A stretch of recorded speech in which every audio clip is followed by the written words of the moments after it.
Our speaker this evening is quite distinguished. He is the co-founder of the Postgres Global Development Group, which is basically the organization behind Postgres. He also has been a Postgres committer and community leader since 1996, has authored a Postgres book, and is a senior database architect for EnterpriseDB, the Postgres company. Please welcome Bruce Momjian.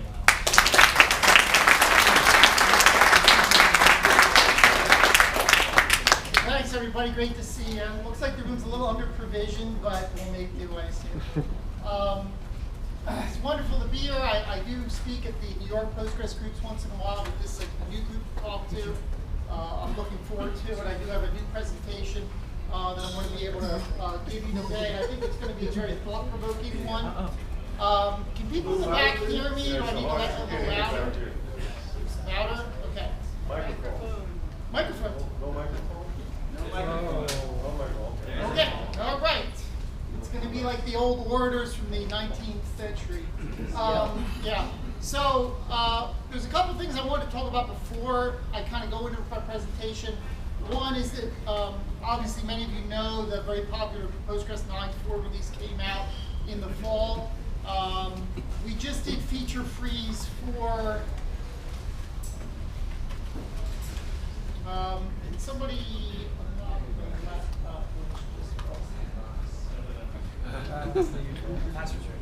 Oh, that's this one. Yeah, good luck right now. Yeah, exactly. Is it the case? It's case sensitive, yeah. Speak up while you. Okay. We got mics.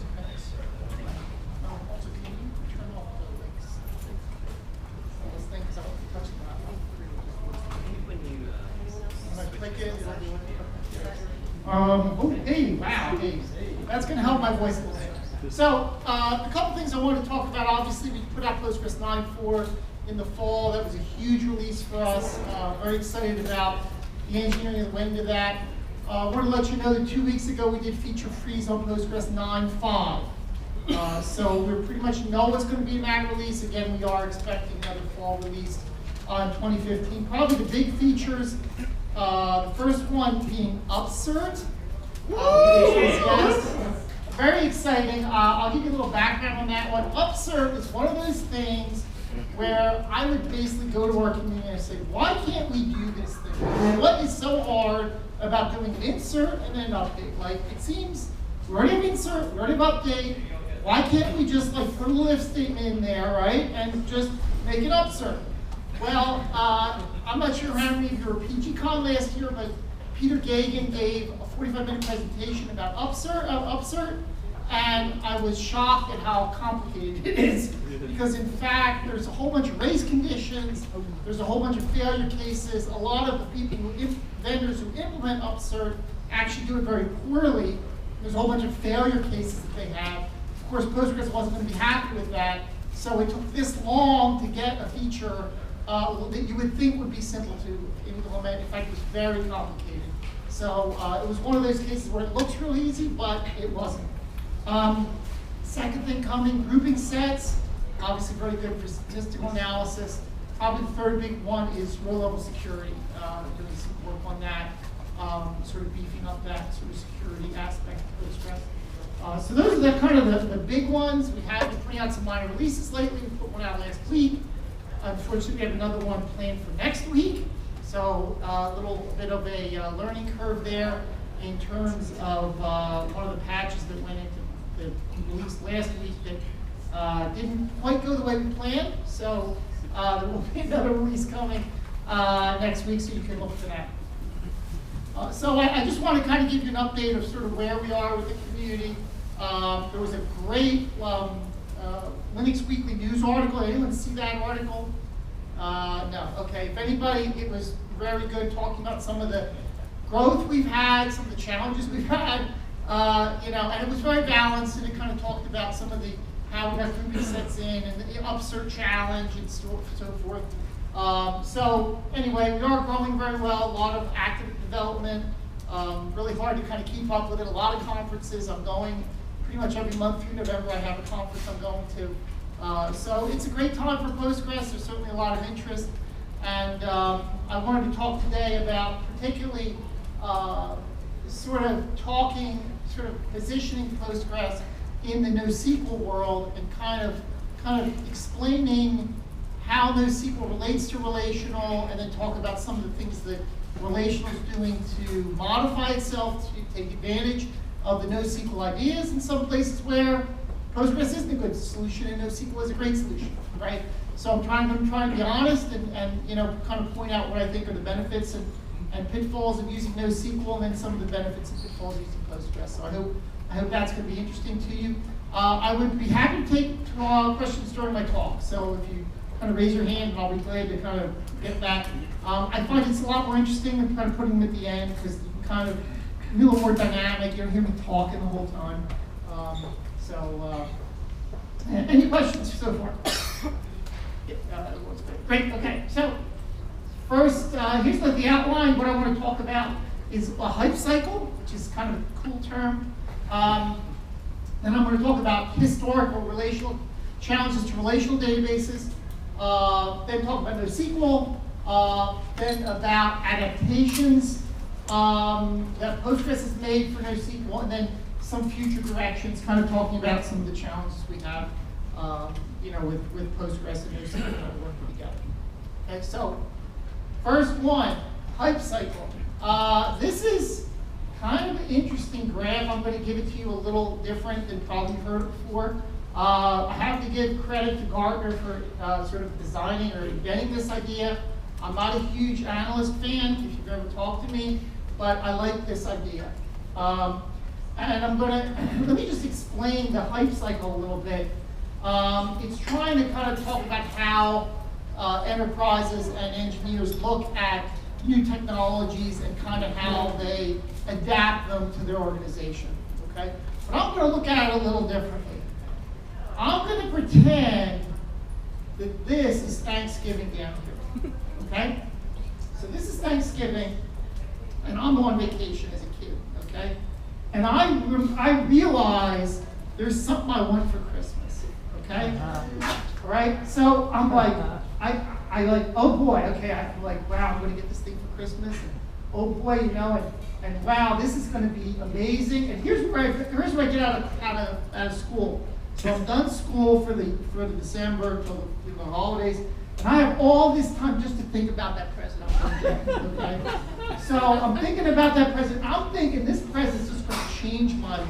I don't know why, but my life, I'm glad people, I thought I was a little crazy when I said this last time. Obviously, there's some people who think like me, where this present's just gonna change my life, and then this is Christmas right here, okay? This is Christmas Eve, this is Christmas, right? And I got my present. And I kind of look at it, and I'm like, wow, this is kind of cool. And there's a lot of wrapping paper, and all the relatives are over, and we're eating. And I kind of put it down, and we do a bunch of other stuff. And this is kind of like the day after Christmas, or like a couple days after Christmas. And I'm like, it's kind of cool, but it isn't quite, it didn't change my life, right? But then, like, the middle of January, I picked the thing up again. I'm like, this actually is pretty cool. And I actually kind of get to use it, and it doesn't change my life, but I'm like, okay, this is pretty cool. Okay? So I had this case recently. I'm mature enough, right? I've been looking at the tablets, like the Nexus 7. My son gets all this stuff before me because he spends all his time on these little gadgets, and I'm usually just on my laptop. But he had a Nexus 7, and I was like, I have a phone and I have a laptop. Like, what am I going to do with this Nexus 7, right? Well, it came out, the Nexus 7 2013, like 2 years ago. And I'm like, I'm going to get the Nexus 7. I really think I should do that. So I ordered the Nexus 7 on Amazon, and this is 2 days here, okay? And I'm waiting for that tablet to come, right? Tablet comes, and I open it up, and I'm like, oh, this is really cool. I kind of get it right. And I just kind of put it down for a while, and it sits next to my bed for a while. And I'm like, oh, it's kind of neat, And then, a week or two later, my wife's getting ready for bed, And I'm just laying in bed because I have nothing to do. Like I can't go downstairs, and I don't really feel like doing any work. And I'm like, the Nexus 7 is right next to the bed, and I'm like, I can watch YouTube videos or something. I'm like, I can actually use this thing. So all of a sudden, I'm realizing, you know, that the Nexus 7 didn't change my life, but somehow it's gonna like, it actually is cool. And the Nexus 7's right down here, and I actually use it because I can see the time, like while I'm talking. So that's another use for it, actually business use, right? So you know, I feel a little better. It's only $200, so you know, you can't really go wrong with that. But you kind of get the idea that there's something magical about something new, and we just seem to gravitate to it, and we think it's going to change our lives. And you know, it really doesn't. It kind of is disappointing, and then we kind of bring it to the place we think it should be. And in a large sense, NoSQL kind of follows this kind of pattern. You know, I've been around obviously a long time, so I've seen some of the history of technology coming through. I'm going to ask a crazy question. How many people have heard of the term case tools? Yeah, okay. I was a programmer in the 90s, and I'm sure half of you at least remember what Computer World magazine would say when I did. Case tools were going to eliminate programming. Like all the, I'm not making this up. All the programming languages were going to go away, and case tools, somebody, am I right? Yeah. Okay. Case tool. I still don't know what case tools are. I know that I remember looking at it and I tried to understand what is this magic sauce that this case tool has that's going to eliminate all of that programming I do, and I never got it. Nobody could explain it to me. They were like, don't just trust me. Case tools are taking over every language, right? Just trust me, you know. And I was like, I'm not seeing it, and it just kind of came away. And in fact, Relational has had kind of the same history, not quite exactly the same. But in the 90s, there was this idea of object databases. That object databases were going to allow you to store a structure or an object from an object-oriented language like Java, and you were just going to take the whole object and basically shove it into the database, like one pass. So the application developers like, this is great, I don't have to use SQL, I can just take my whole structure I've defined in Java and just boom, just throw it in the database.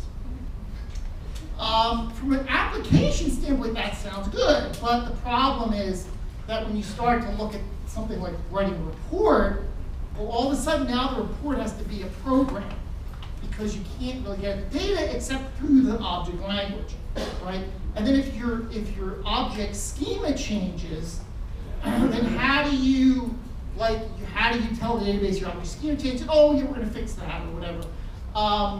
But ultimately, what kind of subsumed that was the object relational mapper. So you now have things like Hibernate and so forth, SQL Alchemy, which have sort of an object layer that access to the language, but then it splits into SQL and kind of shoves it out. And you can still write reports in SQL, and you can handle schema changes and all. So you have sort of an underlying language. Now, the object databases didn't go away, but they're not really they never attained really, I think, the incredible breadth that people thought they would. The second one, which kind of has that sort of, fingernails on the chalkboard XML word in it, is basically the idea of XML databases that, okay, we don't need SQL, we're already kind of doing everything in XML, so why don't we just store XML in the database, and then we can do XPF queries to the database and XQuery stuff, and the whole thing was going to be basically XML.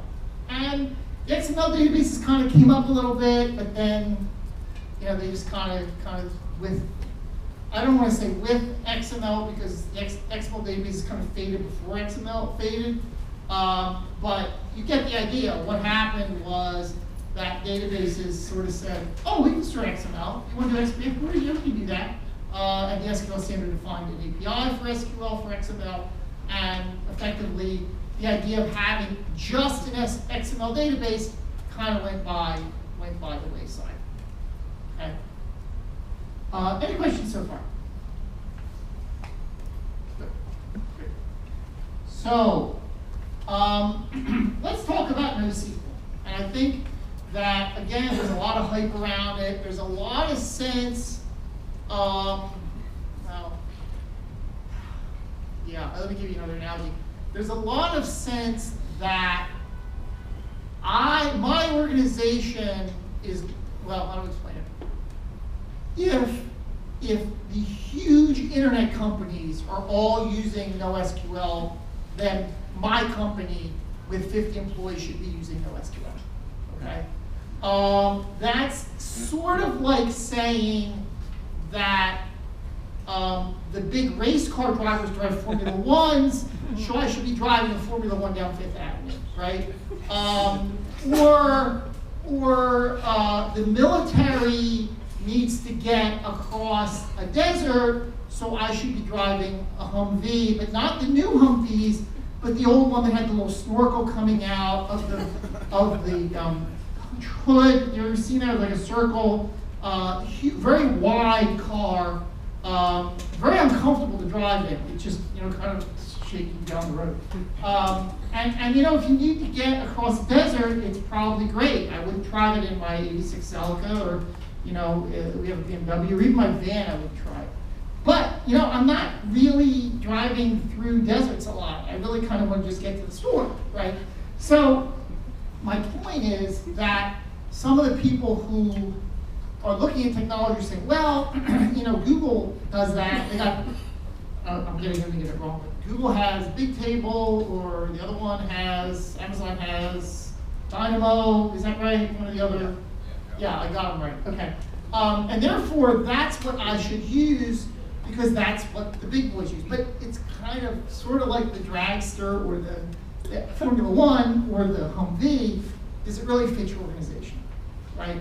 And I think that's sort of that hype dip kind of goes up, and it's like, wow, why am I driving this huge gas guzzling, Humvee when it's not really comfortable, it doesn't store things well, it's kind of expensive, it's hard to drive. Like, do I really want this? And then they kind of come up and yeah, okay, we're going to use it if we have to go across a river, but not necessarily. So the other aspect that I think gets a little lost is the idea that Bigtable or Dynamo or any of the other NoSQL, they're all kind of just what we should be doing. And again, that's the hype cycle thing. But there's actually 4 different types of NoSQL. Because remember, NoSQL is not really a technology. It's kind of like an anti-technology. It's a technology that isn't SQL. Well, I used to write applications in, what is that, C-Tree? Anybody remember that? Like the old C, ISAM API, and you'd write, that's NoSQL too, but, it's not really something, I would be doing something in the 21st century, right? So there's actually 4 different types of NoSQL. There's key value store, which is similar to that HStore thing that we have. There's document databases like MongoDB, okay, that's a different type. There's columnar stores like Cassandra. Columnar is pretty cool for specific workloads, and I'll talk about that in a minute. And then there's graph databases, which are really good for relationships. So the idea of friends of friends of friends, that kind of sort of hierarchical or graph sort of use, those are very good for that. If you have a chance, that video right there at the bottom is really useful. And by the way, I should have said this before, this presentation is actually right here on the website, so you should be fine with that. You don't have to type it out, type the URL or anything. That just Momjian US, and there's probably 30 presentations on there. So there's a lot of them, as well as this one. So feel free to kind of look at that. This presentation by Martin Fowler is really a great one. Somebody sent it to me like 2 years ago, and I watched it. I was like, this is really good, because he's really objective. He goes over the 4 different types of NoSQL databases. He talks about when you want to use NoSQL, when it doesn't make sense. Talks about relational as well. So if you get a chance to view that video, I think that's really really kind of cool. Columnar is an interesting case because in fact, when we get through the future slides, Postgres has an answer for key value store that's H store. Postgres has an answer for document store that's JSON, JSONB. We don't really have an answer really great for graph, but that's kind of a niche thing. Columnar is kind of a niche thing too. It's great if you have like unstructured data with a lot of duplicates. That's the best way I can explain it. Like log files or transaction files that you want to mine has a lot of duplication in it, but you can't really get a relational structure around it because it's just coming in at too big a volume. That's really where the columnar store kind of comes in. The only thing we have close, there's something called CStore by Citus Data, which is a foreign data wrapper plugin to Postgres, and it actually does do columnar pretty well. And we've had some interesting users who have been using that. So again, that URL at the bottom, really great video. I highly recommend it. Oh, I'm sorry. Yes, sir. I have a question. Yeah, go back. Anyway, why did you separate just now? Yes. Columnar store, the separate technology? It is directly relational technology, just implemented technically not row by row, but column by column. Essentially, it is not completely like all others that I really. That's interesting. So the columnar is kind of relational. The reason I did it that way is because it really tries to, because of the way the bulk loading works and the way that the compression works, it's really not designed to be kind of picking individual rows. It's kind of like relational plus, I would say. Individual columns, right? Essentially, but it is how it is speaking, but it's still SQL. It's still columnar, yeah. It's still SQL right. Implemented. That's a great point. Yeah. Everyone hear that? The columnar is still relational because it's in columns, so it's a good point. Yes, sir. Yes, Mr. I know all the questions of trivia. Well, I guess one comment for a columnar store with Postgres. I mean, Amazon has a product, Redshift. Okay. Which I don't know if anyone else has used. Which we actually use at work, and it really works great. A large data set, it's very fast. Right. Another, I guess, question. I seem to recall Tom Lane talking about implementing a columnar backend, but I don't know if that's made any progress on it. Okay, so there's 2 points. One, the gentleman said that Redshift is a columnar database from Amazon. It's actually built. It's basically an offshoot of Postgres. We don't really think of it as Postgres because it kind of ripped out so much stuff that you really can't kind of call it Postgres. It's really sort of Redshift, which uses the same, I think they use like the PQ and the SQ, the grammar and stuff, but a lot of the backend stuff is all different. So I kind of don't put that in the category. The second point was, what was the second point? I think Tom. Yeah, the idea, we have PGCon every year in Ottawa, and we had a talk about where we think Postgres is going, and one of the issues was whether we would implement a column store inside Postgres. He works for Salesforce, and I think there was some interest there to do that. I've not seen any work or even discussion about that since. I'm frankly glad that there's been no discussion because it would be very disruptive to the relational part of Postgres to have a sort of separate compressed data store. We think now that probably CStore is the type of direction you would go in, where you're not actually storing the columnar in the Postgres tables, you have a foreign data wrapper interface. And I'm going to talk later about future directions, and one of the future directions is to continue improving that foreign data wrapper idea. So I'm going to talk about that sort of later, that we see Postgres morphing into something that can use a lot of these stores on their own without requiring them to be inside of Postgres. And I think that's a much more powerful way to go, I think. Yes, sir? One really important difference between Cassandra and relational databases is the lack of consistency in the transaction.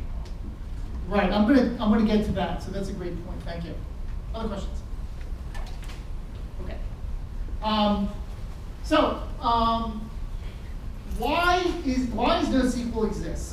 So it's sort of like you have to go back to first principles. What drove people to develop these NoSQL solutions? Because obviously it's trying to address a limitation of relational systems, because if they could do it in relational systems, they would have done it. Okay? So the three things that I think really drove the idea of NoSQL are fast querying, okay, auto sharding. That's not true of every one of the solutions, but that's true of a bunch of them, and flexible schemas. Again, not true of everyone, but true of a number of them. Okay?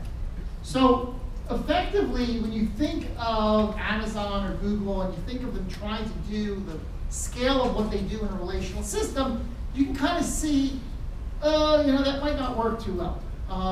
And you have to realize they have thousands of engineers, and they can throw huge amounts of money at it, and they've got to scale to huge volumes. So you start to see why they would kind of focus on these things. Web apps, they've got very quick, they've got to have the ability to change the app very quickly. Auto sharding, that's sort of a requirement for what they're doing. Fast querying, obviously, hugely important. They don't want to be parsing SQL, that type of thing. Okay? But the problem with that, and the reason it might make sense for very large organizations, but not necessarily for the average organization, and this is, I think, a little bit of the Humvee, Formula One thing, is that you lose a lot of things that make your development productive. Everyone wants to be productive, right?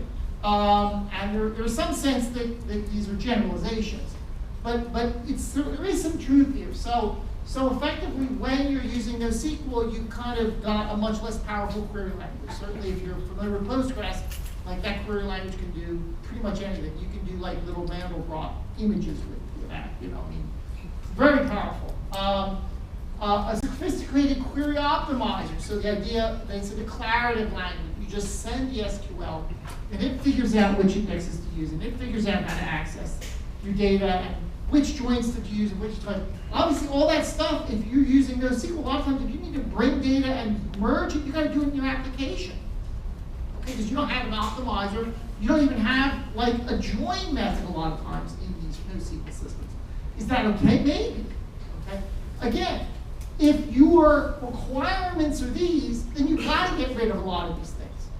But the question I always have is, are those really the most important things in your development shop? They might be, right? But they may not be. And do you think it makes sense not to have some of the relational things and still be productive? That's really the question that I've always had in my mind. Now, I'm not going to tell you that Postgres is great at everything, right? There's a lot of things that it isn't good at. As they say, our poop stinks too, right? But we have to be honest, and we have to say, when does Postgres make sense, and when does NoSQL make sense, right? Data normalization, is that something you need? Do you not need? Joins, do you want to do those in your application? Do you ever need to join data together? Do you need to write reports? Referential integrity, is that something that's important? Durability, now again, some of the NoSQL systems have very, ways of doing durability, eventual consistency. There's a whole bunch of sort of things that they've tried. And again, they had to try it because you're doing auto sharding, okay? As soon as you do that, it's very hard to do a lot of these things, okay? But again, are these things so important that you're willing not to have these things? Okay? Again, you can get some of these, and you can figure out a way of getting them, but again, it's usually a lot harder to do. It's a lot more complicated than just having a relational system where you have all these things, they come standard. You have to turn them off not to get them. Yes, sir? Could you define auto sharding? Yes. So effectively, what auto sharding is, and this is that I should have covered this. So relational systems are really good when you have one server holding all the data. Okay. Well, let me back up. If you have a web server farm and you're serving static content, okay, you can create 10 or 100 web servers, put the same content on all 100 of them, And all of a sudden, you can scale 100 times what you could on a single server. No problem, because you just load the data on all 100, you round robin who gets hit on which server, and all of a sudden, bam, you've got a server farm that can handle 100 times what a single server can do. Relational systems don't work that way. And the reason they don't work that way is because the data isn't read-only, it's read and write. And when you write on one place, all of a sudden you've got to make sure that that write gets to all the other pieces. And then does it have to happen atomically? And does it have to happen durably? And what are the snapshot rules and so forth? So there's a whole bunch of complexity that you can get into when you take one server and you make 100 of them. Okay? So effectively, what auto sharding is, it's basically saying, I don't need to have all my data on one server. I'm willing to have it spread over 100 different servers. Because I'm never going to do data normalization. I'm not going to worry about data integrity. Durability is not my concern. I'm not going to join one piece of data on one node to one piece of data on another node. I don't need this because I so much need that. Okay, so what you have with like Cassandra is you have like 5 servers and it's like a ring, and you write to 3 of them or 2 of them, and then eventually they get to all of them, and that's kind of how it works. Mongo is a similar kind of case, but and all of them kind of have a similar sort of a way of sort of spreading your data out. But again, you've eliminated all of that problem by saying, I'm just never going to join everything. I'm never going to write a report. I'm never going to want a consistent view of all my shard, all my servers, right? I just want, in fact, Martin Fowler in this video, he talks about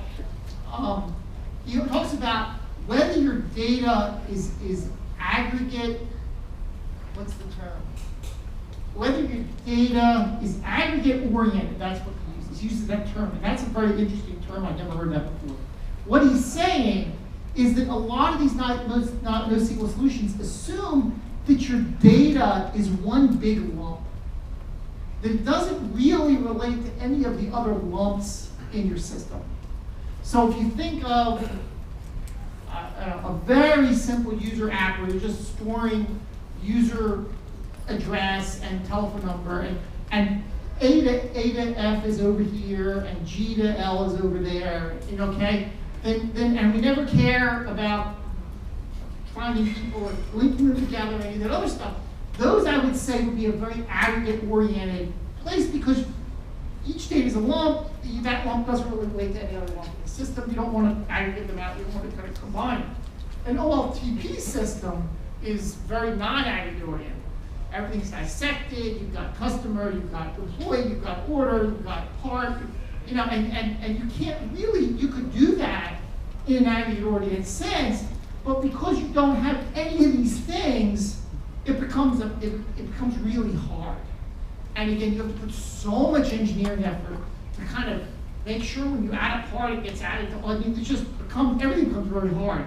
And the question is, do you need that, or do you not need that ability to scale to hundreds of servers? And that's really, I think, the tipping point when you get that, you get that Humvee, and then you get a mechanic to go with it, and that kind of thing. Questions? Okay. Oh yes, sir. Yes, sir. Is there a reason you didn't mention transactions? So did I not mention transactions? I don't know why I didn't mention transactions. Some of them are okay. Let me back up. What you're really talking about is cross-shard transactions, okay? Because a lot of them will allow you to take your aggregate-oriented data and send it in a lump. So a lot of the NoSQL solutions, if you send a customer record or user record up to the shard, up to the NoSQL solution, it's not going to break that apart. It's going to be atomic. So you're not going to get half the customer record. It's going to figure out how to make sure you get that full customer record recorded in a durable manner. Okay? Where the only time these transactions really come in is when you're hitting data over here and data over here and data over here. And again, they don't even, that's out. That's not even, we don't even, I didn't even get to it because we eliminated the whole joining anything to anything else. So therefore, we don't have any transactions. Everything is that what we call that aggregate-oriented kind of technology where everything's kind of this lump, and you just put the lump in and you get the lump out. That's what you do. And you can think of some of the NoSQL systems. That's kind of how they work, and it works. Again, it scales really well. It's very fast. Okay. It's very easy to shard. I don't know why I'm going. Let me try this. So it has some major advantages, but you can't pretend that it doesn't have disadvantages. I guess that's what I'm saying. Bruce, Yes, sir. one more Yes. question. At least so far, I don't know what I'm going to speak about. Yes. You didn't mention directly Hadoop. I'm going to get to Hadoop. Yeah. Okay. Hadoop and MapReduce, which is essentially just a program written to substitute for SQL or whatever. Right. If you are going to talk. Yeah, I'm going to talk about that. Okay. So, this is, I think, where we are. So the question is, are you willing to have these drawbacks? Are those 3 goals of NoSQL worth enough that you're willing to have, obviously, very complex reporting requirements? Application design is going to be more complicated in a lot of cases. And durability. Like, are these really worth it for you? And that's, I think, what you have to ask yourself when you're doing it. So, on the flip side, where does NoSQL make sense? Right? Where does it kind of work? Well, massive right scaling is required. This is almost a requirement. Like, if you're going to give away all that relational stuff, then you gotta have a good reason for it. And if you have massive right scaling, much more than any single server could do, you either have to shard your relational, or you're probably going to go to a NoSQL. Simple data access pattern. Again, you've got that aggregate orientation. You're just putting blobs in, you're taking them out. Very simple, very simple. You just want it to be fast, right? Are you willing to put in additional resources for development? Because again, you're going to have things like reporting, things like data integrity are now going to be your responsibility. Things like joins are going to be your responsibility. So all those things now are going to be your responsibility, and again, you have to kind of carry that. You don't need, okay, this is what this gentleman was talking, you don't need strong data retention or transactional guarantees. Because again, you don't have them in those cases. Or for columnar, this is a column specific for columnar, you have unstructured duplicate data that greatly benefits from column compression. Okay, that would be a reason to use column. So again, you kind of have some ideas there. So when should a relational store be used? Obviously, easy administration, variable workloads and reporting. Obviously, that's the bread and butter. Simplified application development. Everyone knows SQL. You send the query, the server figures out what your data pattern looks like. It knows what states are very popular in a database and which ones are, and it knows which join methods to use. Strong data retention, again, another reason to use relational.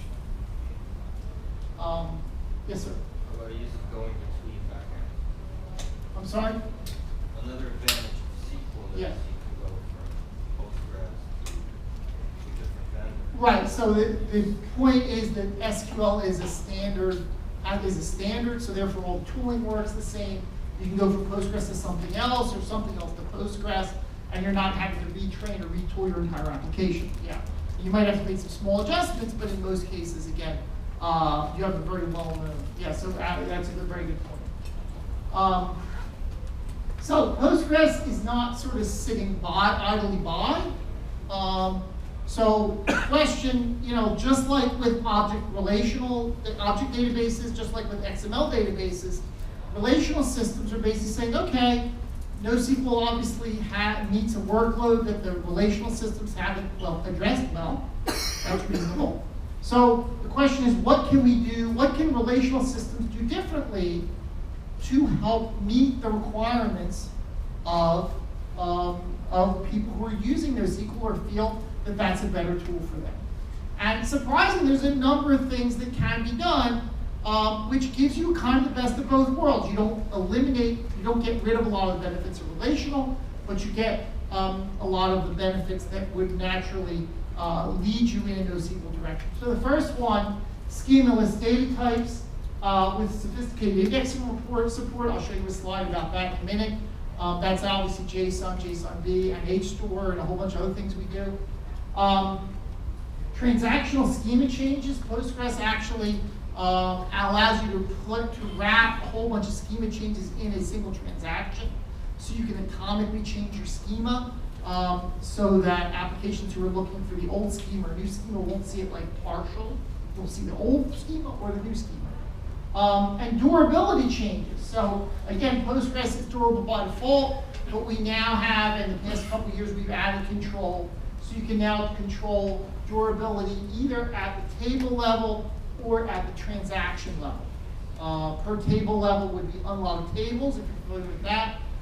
Per transaction would be synchronous commit off, which effectively allows you not to wait for the data to be durably stored, and you can have one transaction that's durable, then the next one doesn't have to be, and then the third one can be, so you can actually control it per statement or per transaction about whether you want that transaction to wait for the durable storage to happen or not. So again, Postgres being a relational system required by ACID to have the durability requirement, we can basically allow you to turn that off or greatly minimize the impact of the durability on the system.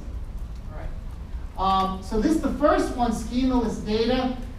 This is just an example where I've created a JSON column in my table, and I've actually loaded a JSON data type, data value here with 2 keys and 2 values.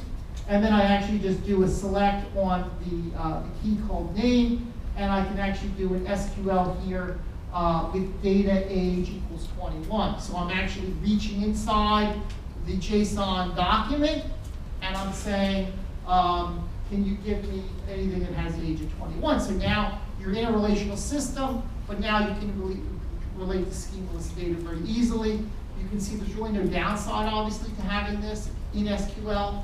It gives you a lot of flexibility. Oops. The JSON data type actually has an interesting history, as we saw in the trivia. It was introduced in 9.2, but again, just syntax checking.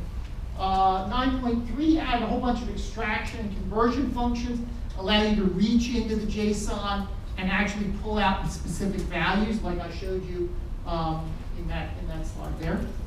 Sorry, that slide right here. Is there a typo, or do you need to? No, that is not a typo. The reason, this is actually kind of interesting. JSON and JSONB together are very similar to the JavaScript JSON. That's what JSON is, right? It's basically an encapsulation of JSON structure definitions. So when you define something in JSON or JavaScript, the value actually has a data type associated with it. Okay, so there's actually a data type associated. So when you do a single greater than sign, you're saying, give me the value of that column, okay, as the native data type. In this case, it's an integer, 21. So in this particular example, I just wanted to compare it to a string. So by using double greater thans, I'm saying, don't just give me the value, convert it to a text string at the same time. So when I do the query here, I'm getting back the native value for the key name, but in this case, I'm getting a string version of the key age. That's why 1 means native type and 2 means convert to text. So I could have done either way. I could have said greater than age equal 21 without the single quotes. Again, however you want to go at it. I just thought I'd highlight that kind of aspect that effectively when you do the double, you're converting to text. Yes, sir. I'm sorry, one more Yes, of question. course. About implementation of Yeah. JSON data type. And again, I'll describe how it could be, but probably it's more interesting something. It could be implemented like just a string, Right. just like any that kind. That also on the top of that, it could be just found because it is JSON. There are names, of course. It could be when you do select, it could look in this string whether there is a name and where there is age, what could be something more interesting than I'm describing now? How is it implemented? Yeah, that actually is in the next slide, because Oh. there's actually two representations, which is kind of interesting. And I'm going to get to that in a minute. Yes, gentleman in the back. Yes. So how's the performance like? How's the JSON operation performance? Okay, that's on this slide too. Okay, and also how's the parallel operation compared to other NoSQL? That's in a later slide. Oh, I'm back 1,000. Yeah. Other questions? Yes, sir. What if the key doesn't exist in the JSON? If the key doesn't exist, you get a null back. So I can't find it. Okay. So let's take a look. So again, 9.2 was the original JSON data type, and that was just a string. So effectively, it's just the text data type that we have, and we put syntax checking on it. Okay, so that's all it is. Then in 9.3 we have the extraction. That's the dash greater, the dash greater greater, right? So you can pull things out of the JSON. 9.4 is really the game changer. We go with JSON B. What's interesting about JSON B is unlike 9.2 where we stored as text, and every time we had to query it with those greater than, dash greater than operators, we had to reparse the JSON. Okay, so every time we need to look up something, we had to reparse the whole JSON document.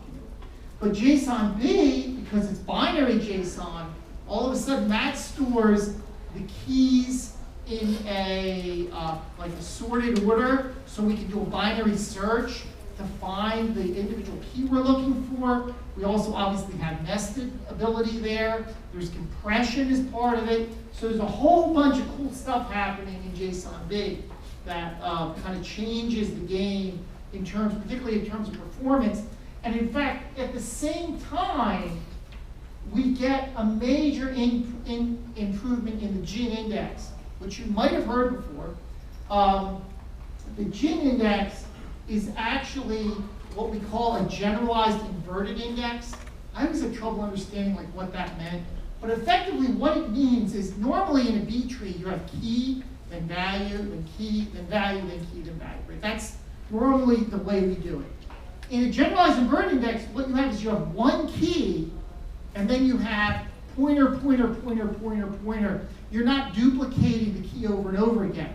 So while B tree is great for like unique indexes or very high distribution indexes, if you have a lot of duplicates, the B tree is kind of lame because it's if you have 100 duplicates, the key's going to be 100 times in the index, right? The generalized inverted index effectively has the key once and then 100 pointers, okay? And the interesting thing about that is that now the GIN index is compressed. There's a special code that allows you to batch load the GIN indexes. So every time you add a GIN row, you're not having to redo this list of pointers, okay? And there's some heuristics about looking up multiple keys in a GIN index that kind of takes the whole JSON indexing thing to the next level, where we have people who actually benchmark Postgres 9.4 against Mongo, and Postgres actually beats Mongo and a database that just does JSON, right? So it's kind of odd that you would think that something specialized in something would be the best at that. Now, I'm not saying in every operation. Update operations are slower in Postgres. So we're not beating them all over the place.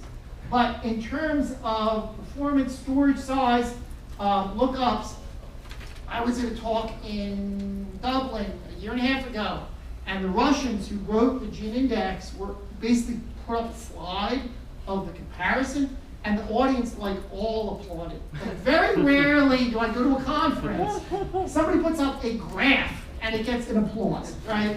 So that was like a game changer to me. EnterpriseDB, my employer, actually ran another test. So they were like, I don't know, maybe these Russians are doing something, right? Because they're the authors of it. Maybe, we had to test it, and we actually got, one of our guys was a Mongo certified expert, and he knew Postgres, so we could do them both. And so, anyway, I'm sure Mongo eventually will figure out why we got faster than we duplicated maybe, but this is very surprising. Yes, sir? So my question is, was it Mongo version 2? It was Mongo version 2. Is there a 2.1? Was that like 2 years ago or no? Yeah, because right now they use it finally version 3. 3, yeah. No, Which it has was, compression, and they actually, because of the compression, they don't depend on the size of the key. okay. And this handles it. Okay. That was a big problem in version 2. Well, it was embarrassing. I mean, because they were upset. I'm sure I'd be upset. So I guess they, I wrote them this. yeah, they looked at our code and they're like, wow, what are they doing? Right? What are the Russians coming up with? And you know, good for them. They're going to be back in the game. But it's just amazing. I was in Japan and somebody was talking to me about this gin index thing, and he said, and there's some blog entries that have the actual stats. I didn't want to agree with that. But what they said was that they said with this JSON B and the gin index, our whole indexing strategy has changed, because they said normally we would have to decide what aspects we wanted to index. Do we want to index on color? Do we want to index on size? Do we want to index on gender or manufacturer or whatever? And they said, we just put everything in the JSON document, we just throw it in there, and we gin index the whole JSON document, okay? And because all the duplicates are removed, because obviously the way the index is written, they all kind of like, so if you have color, there's one color, and there's a pointer to all the color pointers, right? So they said we just don't have to worry about indexing anymore, because it just happens. You know, we got the whole JSON document indexed in a way that we could never really do effectively in a relational system. And that I thought was interesting, because they're not seeing it to, I don't even think they were super excited about JSON. They were excited about creating a field that they could virtually put anything into, and every single thing would be indexed in a very efficient way. And that for them was a game changer. Yes, sir. Oh, I'm sorry, yes. About gin index, I see improvement in size, because we don't need to repeat as key.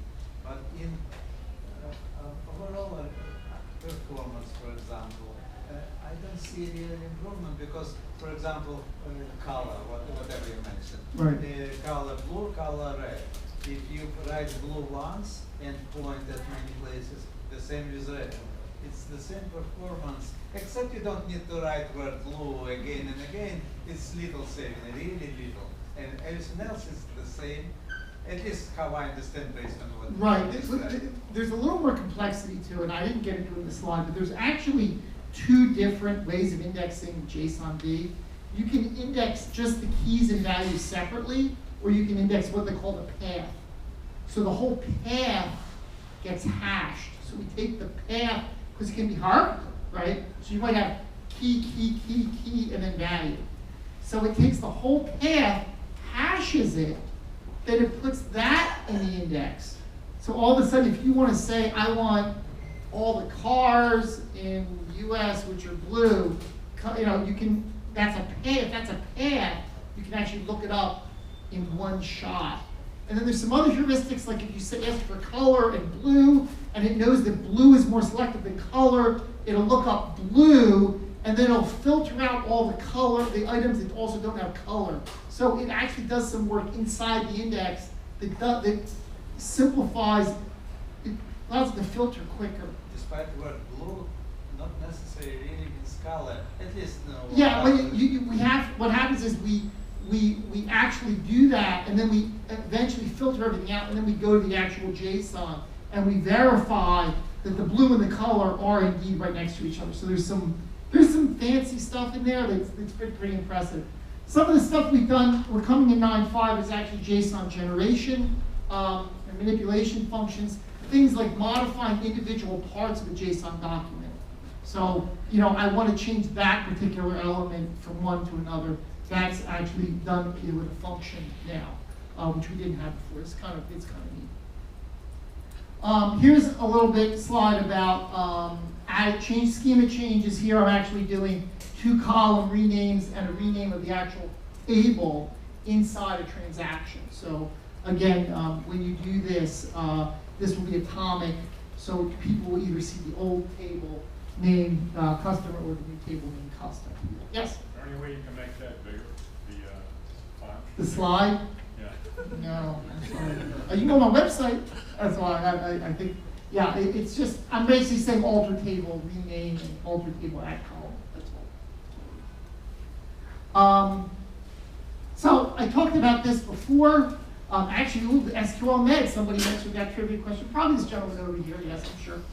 He's going to be driving the cars home, one of the cool things I think coming in the future is that for cases where you really want a NoSQL store, you can still use it.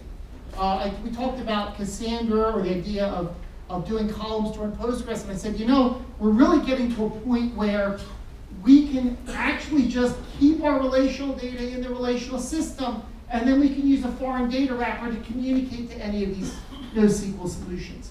And we can join the NoSQL to the relational. There's a whole bunch of stuff. All our management's the same. We can write reports. We can do all sorts of sophisticated analysis with grouping sets or aggregates or whatever, and pull all the data out of the NoSQL. So it's kind of like you got the NoSQL back there, but then you've got the foreign data wrapper that can reach in. It can write to the foreign. It can write to these NoSQL stores, and again, it can read data back from the NoSQL stores, do the type of analysis that relational does very well, and then give you the answer. So this is kind of, I think, very powerful. And I think kind of the direction I can see us going in, kind of going forward, if that makes any sense.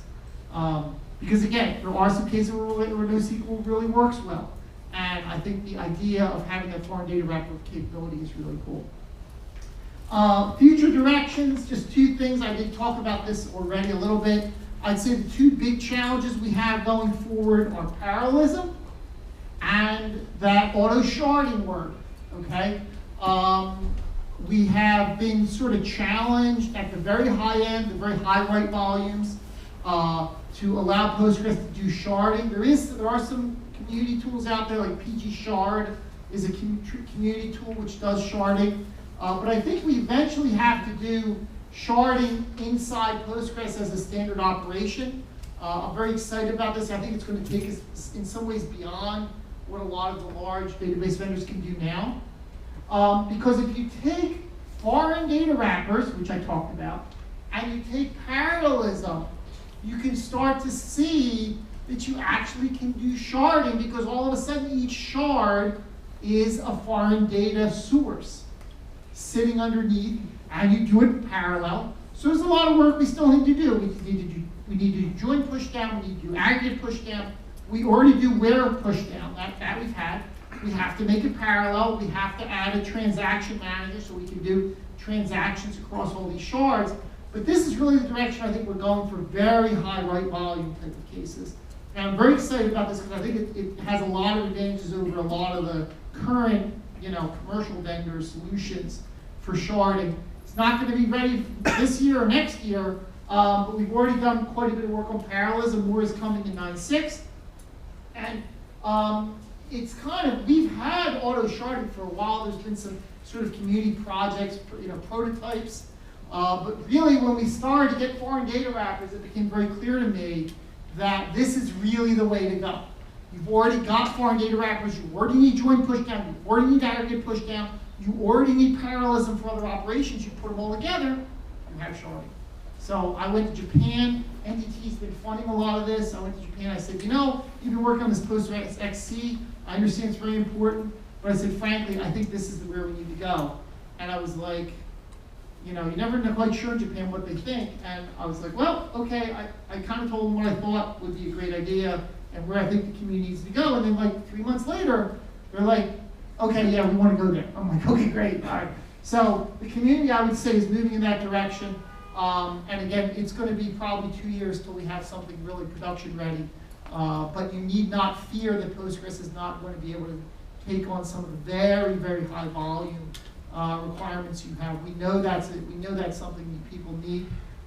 It's taken a while to get there, but I think it's going to be a very powerful solution once it's ready. So that does finish me for today. I will be glad to take questions with whatever remaining time we have, and we can ask questions about anything. Not only just the slides we've talked about, and I will wait for this gentleman to take the microphone from me. Hi guys, before we keep going, I just want to take a quick pause and give a great big thank you to Bruce Momjian.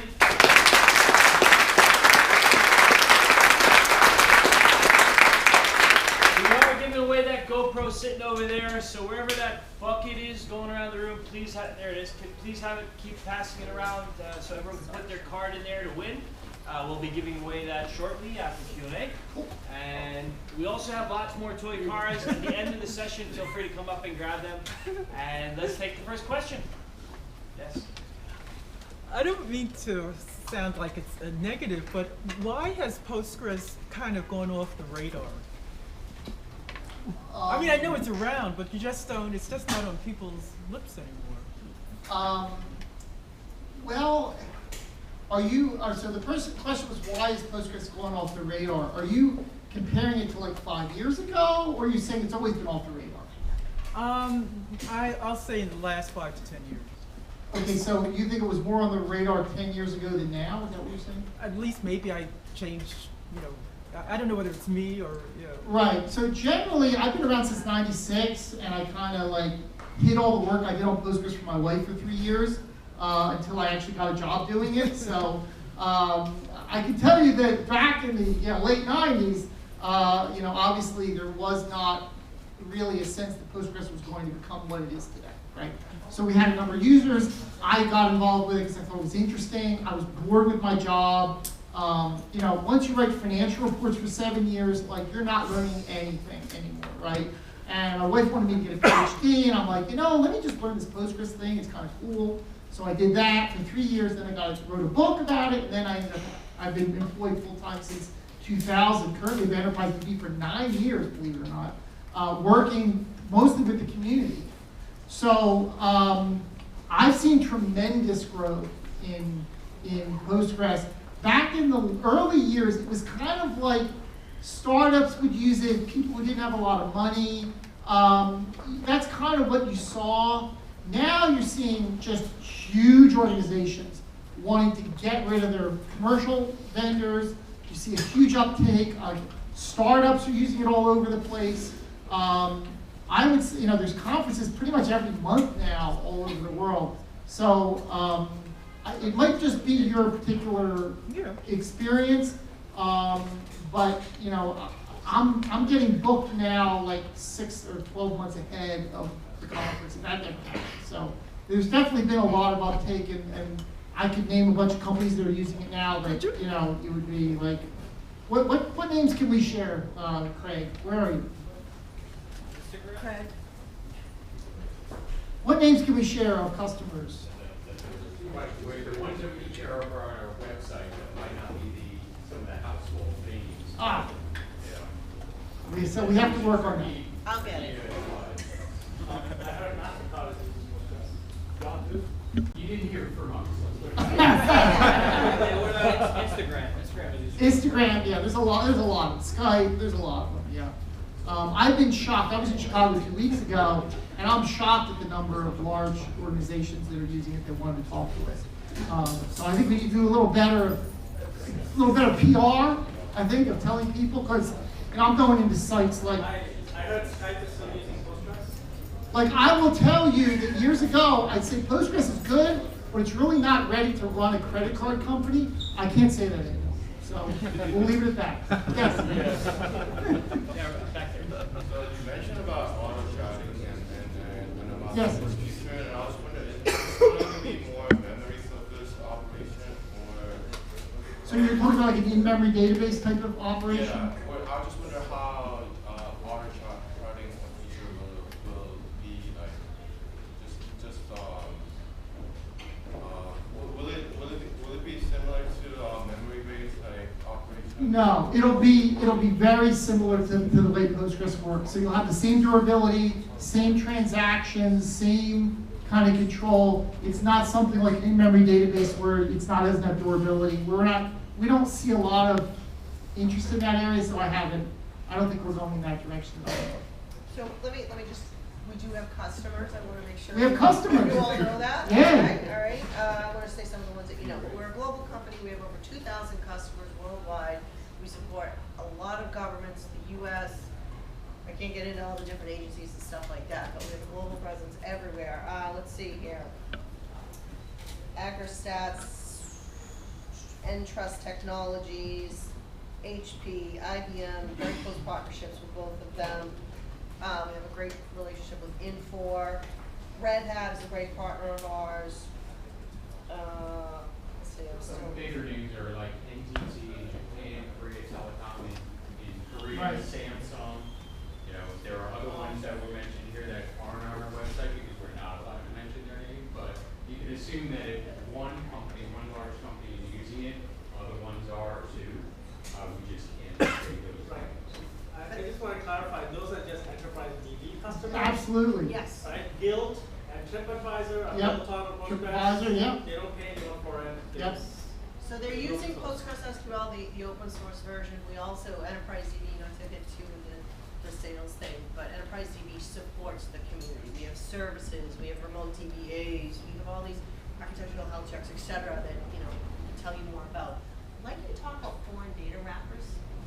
Okay. Before we leave, can you give a little just a high level overview? Well, I had a slide on it, so Wanna go back to it? I can go back Is to there it. any questions on it? So again, the goal here is allowing you to have a relational store that communicates to another data store. Whether it's Oracle, I mentioned just the NoSQL ones here. It could be Oracle, it could be Microsoft, it could be ODBC, it could be JDBC, it can be Amazon S3, it can be Twitter, it can be a web page. So you can do a whole bunch of stuff where Postgres can now reach out. In fact, I have something on a website where it's talking about using Postgres as the center of your data set. Because all of a sudden, Postgres can now communicate with its very powerful query language to all these other systems and other data stores. And I think that's going to be a very powerful position Postgres is going to have moving forward. Partially because it's open source, partially because of the large number of foreign data wrappers that we have. Does anybody have an FDW question? No? Foreign data wrapper? Yeah. Great, perfect. Is it recommended to use Postgres just for the foreign data wrappers? Like, say you had no data actually into Postgres at all, but you needed to connect to 10 different types of things and run a SQL-like query. Right, so could you use Postgres without any data stored locally? Absolutely. Is it a good idea? Yeah, because and that's what I was talking about the NoSQL stores, because the NoSQL stores don't have the kind of sophisticated reporting, like data analysis. Just like standard deviation, aggregates, groupings, group by, all that stuff, they don't have that. But you could very easily just connect with the foreign data wrapper, bring the data in, just run a select. The select will just pull the data in, it'll run the query, return the results, and just throw away the data. So you don't have to store it. You don't have to store it on the server at all. So we think that's a very powerful, and then again, when you start bringing data in from a whole bunch of different places, joining them together in Postgres with a select statement, you're never storing anything, you're just using Postgres' SQL power to do manipulation that you couldn't do any other way. Yeah. Oh, I'm sorry, yes. Competition being a good thing, who you think is the closest competitor in the same league? So who's the competitor in the same league? I would say you're probably looking at Oracle would be the biggest competitor. You know, there was a time when we were kind of small and we really couldn't handle the kind of loads they do. But I think they know we're one of their biggest competitors because, you know, how many people are new deploying on DB2 these days? Not many. How many people new deploying on Sybase? Not many, right? You might new deploy on Microsoft, but you got to be on a Microsoft platform. That's not very effective, right? So where are you going to go? Like, you know, how many databases are there that really are going to have the power, the longevity, and the sort of enterprise feature set that Postgres has? Like pretty much Oracle. There's not a whole lot of others out there that have the same trajectory we have and the sort of the same sort of nimbleness and ability to kind of just continuing to be cool, I think. We're really good at that, it seems. We weren't good at it years ago, but we've gotten very good at it, I think. And when you look at the release notes, you look at the features coming through and some of the excitement around companies using Postgres, the development community. In fact, just to parenthetically, when I used to walk through the airport, and I would see the Oracle ads, you know, and it would say Oracle #1 in applications, or Oracle would buy PeopleSoft. They're not buying PeopleSoft because they think that their relational database is going to go on forever. They've got to know that Linux took over the operating system space. Solaris, HPUX, AIX, and those were the kings in the 90s, right? And now they're very, very diminished, right? And they've got to realize that the relational database market is also going to become a commodity. So Oracle's approach, I think, if you look at what they've been doing, is they buy up. They buy into verticals. They lock their verticals into using their database. They don't allow those vertical applications to run on any other database other than Oracle. So therefore, they've got a guaranteed use for the database. But if you're talking about new deploys, people are like, well, I can do this Oracle thing, I can do this Postgres thing. They're pretty much going to do the Postgres thing in a lot of cases, unless there's some very, very special thing Oracle does that we can't handle. So I think, yeah, I think that's what it is. Yes. What's the story behind the blue elephant mascot for Postgres? Blue, the elephant mascot is there because years ago, and I think it was somebody from St. Joe's University, suggested an elephant because elephants never forget. So therefore, that's why it's the elephant. Why it's blue, I don't remember. I don't remember why we made it blue. Because you'll never forget a blue elephant. Blue elephant, yeah, that's what it is. Yes, I'm sorry. So, like for example, Django web apps, there's advice on how to use Redis as like a cache and a message queue in some cases.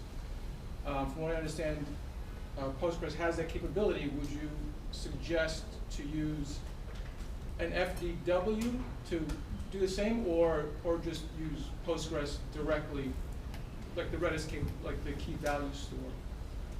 It really depends, again, back to those highlights of why you want to use NoSQL. So if you basically said, I need massive scaling, and I'm never going to look at the data in any reporting, and I don't need it durable, I don't need transactions, I don't need all that stuff, then Redis seems fine, right? It's going to be fast, it's simple, just throw the data in, get it out, right? Why, if you don't need that relational system, maybe it doesn't make sense to have it. Now, there's some argument to say, well, I'll just use Redis, but I have some other data that I really don't want to have in Redis, then I'm going to use a foreign data wrapper, right? Then I'm going to put my data in Redis, but I'm going to have a foreign data wrapper to Postgres. And if I say I don't even need that sort of stuff at NoSQL, then just use HStore or JSON and not even use Redis at all. So again, it's kind of a big knob that you're turning to figure out, do you need that, do you not need that, do you use a foreign data wrapper, do you do it independent, or you just bring it into Postgres? And my only point really in the talk is to say there is a big knob that you have, and you really have control of that, and you just basically want to pick the tool that's going to make you the most productive, because that's really, at the end of the day, what it's all about. Does it, well, is it, would there be a speed difference, or how significant? That's really hard to say, because it's really hard to say based on your data volume. I haven't heard of a lot, I haven't seen many Redis Postgres comparisons that give you a number there, I'm sorry. Next question. So if you will take setup that the gentleman over there described, how do you see this Postgres usage as mandatory one application, one server setup, or do you see it as clustering option? So is this particularly for, so the question is, do you see Postgres as a single instance, or do you see it with a multi-node sort of setup? Yes, if you take the setup that gentleman was there described, when you don't have Postgres. Oh, I'm sorry, when you have Postgres at the center and you have all these other machines, yes. You can put Postgres on the same machine as the other data if you want. So there's no... This is not exactly my question. So okay. Let's say you have a network of with lots of NoSQL servers, and then you have essentially could you do that? I understand. Could you have multiple nodes of data warehouse in front of those 10 servers? Absolutely. Because you're not storing any data in Postgres, you're just bringing it back, and you can have 100 of them running at the same time. They're all going to give you perfect answers. So yeah, absolutely. The reason that works so easily is because there's no real local store in any of the nodes. So effectively, you can just throw away half of them, and the rest of them will just work. Right? So that's a good point. You don't have to have just one node churning it back there. May I have a small question in general? Well, let's try to get everyone. Okay. Bruce will be here for one-on-one Yep, questions afterwards, so you will get a chance. We have time for like one or two more questions. Anybody? Yes.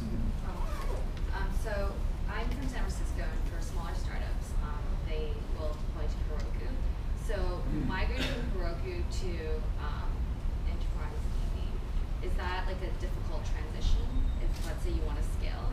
Okay, so that's an interesting question. She's using Heroku as a startup. And I've seen some really good presentations. In fact, at Scale in LA in February, there was two great talks about Heroku and using that approach. So you basically, again, have this big knob. You've got Heroku where you're storing everything and Heroku's managing it, and that's like really easy.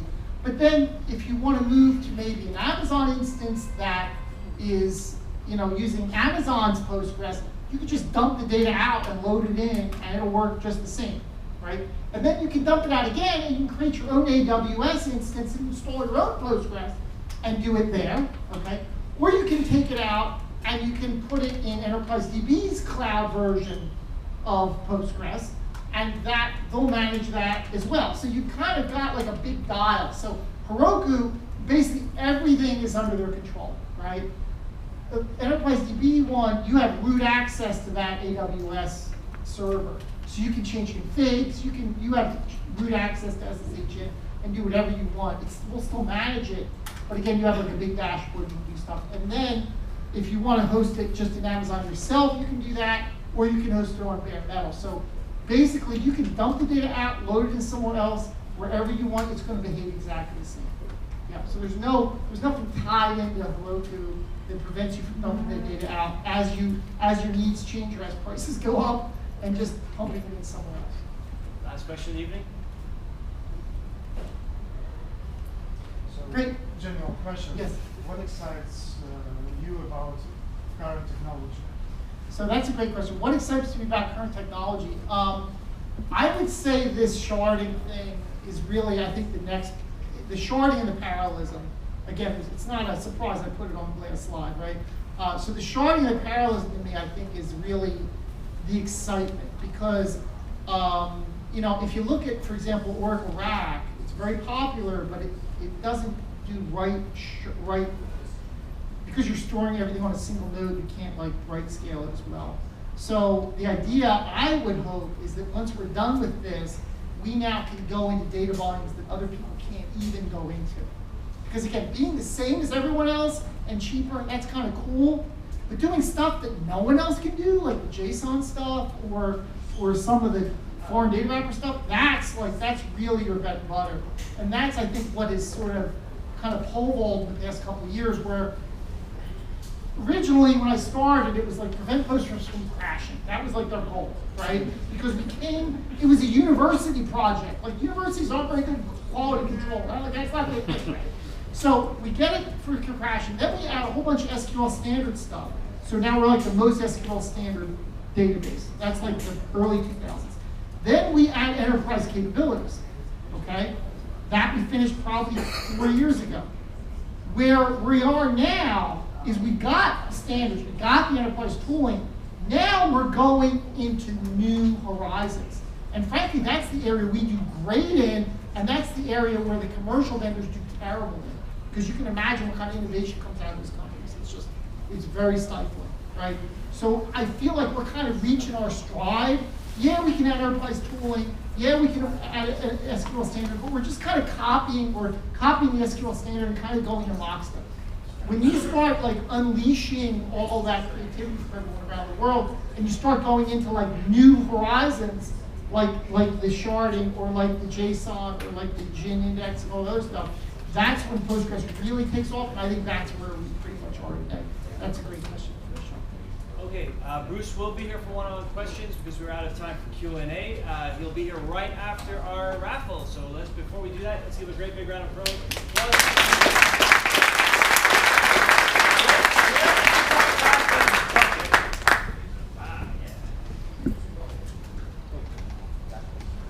Can I ask you to mix it up?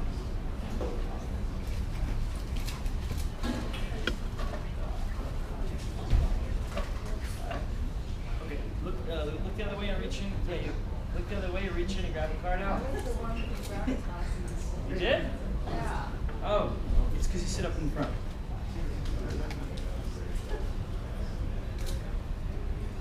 All right, read it out loud. Ray Pelton. Is that you? All right. Gary? Congratulations.